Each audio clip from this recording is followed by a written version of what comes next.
Tnediet l-10 edizzjoni tal-Valletta Green Festival fejn Pjazza San George fil-Belt Valletta se tkun qed titrasforma ruħha fi spazju aħdar.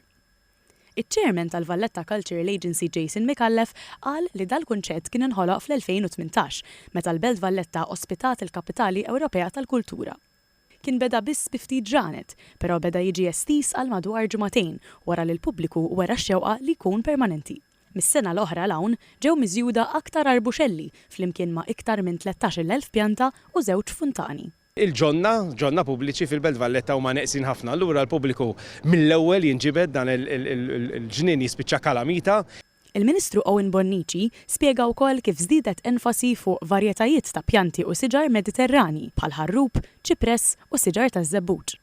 Qal li ta' spissi kollu talba sabiex dan il-ġnien jinżamm u qal xieda ta' dan huma l-eluf ta' persuni li fil-fatt imorru jżuruh.